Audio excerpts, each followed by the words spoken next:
Well, hello there, guys. Welcome to Ashley's Allotment Adventures. But this is a specific video for a small space gardening collaboration. And this is the planning video. So as some of you might be aware, some of you may not, but I have recently moved from a full-size plot, which was over 100 feet long by about 25 feet wide. So everything was done in more or less the traditional rows, traditional areas, such as a strawberry patch, fruit tree area and a seating area, and so everything was well spaced out, but made the decision back in January that I was going to downsize to half a plot.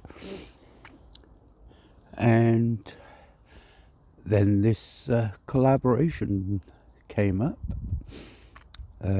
So I was asked if I would do it, and that's what I'm going to do. So the planning side of it obviously means that because I don't have nowhere near as much space, is that I have to think more about what I'm planting, how many I'm planting at any given time, so successional sowing will come into being. So for instance, instead of sowing 30 beetroot all at once, so as they all come in at the same time, and then we have a massive pickling session at home, then I will only be growing, say, 20 at a time. So as then I've got space to grow something else. And what I am venturing into, I'm not going to be doing the whole growing area like it, but that is square foot gardening. I've never done it before, so it's a bit of a trial and error. But with square foot gardening comes companion planting, because you might have, just for his example, in 1 square foot you might have, say, 9 carrots. So you need to work out, research and see what could be planted in the square foot next to those carrots. There are some things obviously that don't like to grow together, so that's what you have to be aware of with square foot gardening. That's how I see it anyway. But yes, and I will be doing a bit more of vertical gardening.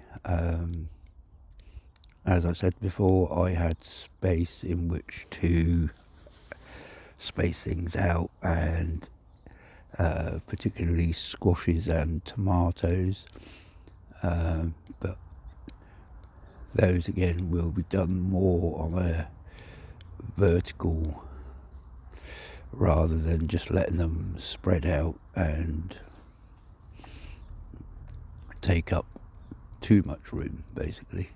So but this is the important thing about planning: always bring a flask of tea with you.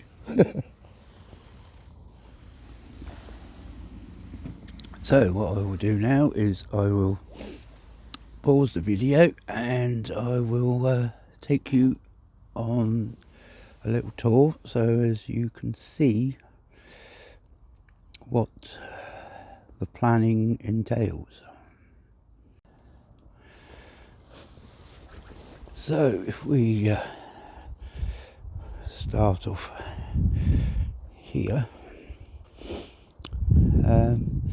the shed is well, it's past its best, as you can see, but that's something that I can't do anything about, certainly this year. Planning again is getting rid of the stuff that I no longer want, like this old polytunnel cover, bits of plastic, get rid of them, make more space behind the shed to store the stuff that I want to keep. And then this strawberry bed, it's going to be kept as a strawberry bed, but I have put some onions in with them.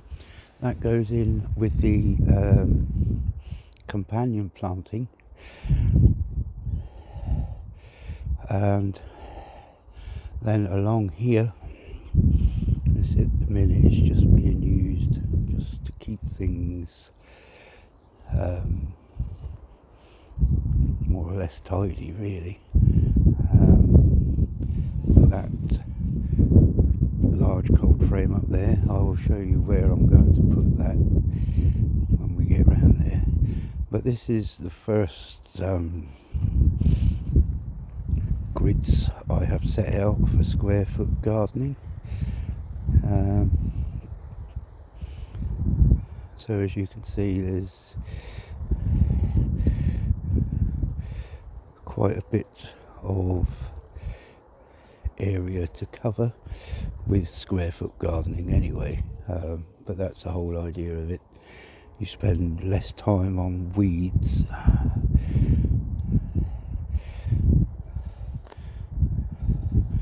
So this one here, which I have been hoeing and raking this morning, this is going to be used more for brassicas, so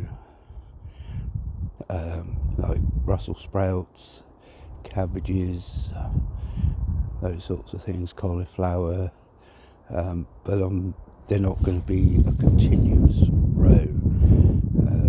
There will be gaps in between that will take other crops, so as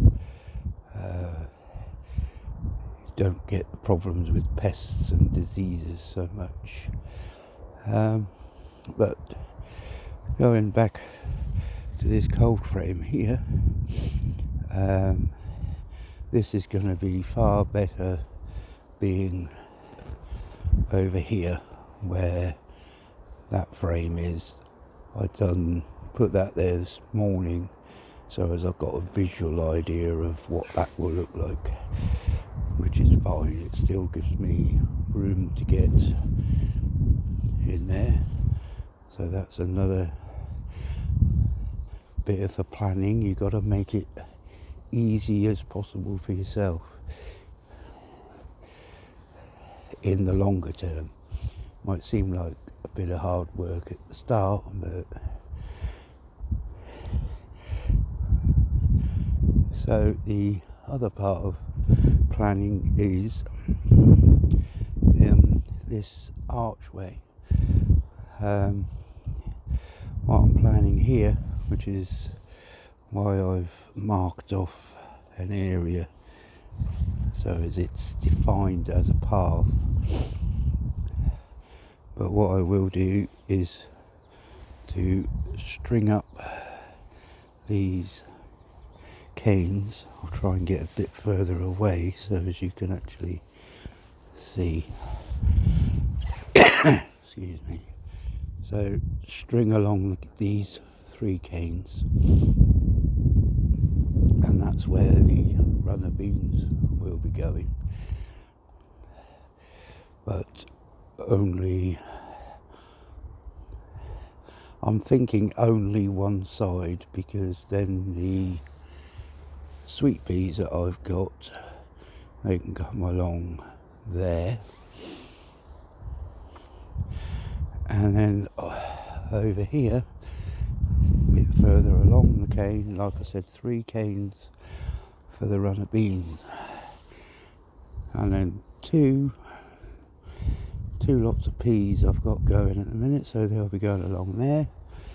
And then when that area is cleared there, get this piping out the way, get all the old raspberry canes disposed of, then that can be used for quick crops such as radishes or spring onions, those types of things. So overall, for me personally, the planning aspect of it comes down to what you want to grow. Do you like to eat things that are quite expensive in the shops? Asparagus, for instance, takes up a lot of room. Takes 2 years before you can harvest it. But if that's what you want to grow, then you can do that. So I'm just going to pause again because I'm now back in front of me little seat. So yeah, that's my planning video. Hope you've enjoyed it and gained something from it, even if it's just an idea of what you can grow in a small area, or what you can grow vertically or square foot. So anyway, that's my video, so I'll catch you on the next one. Bye for now.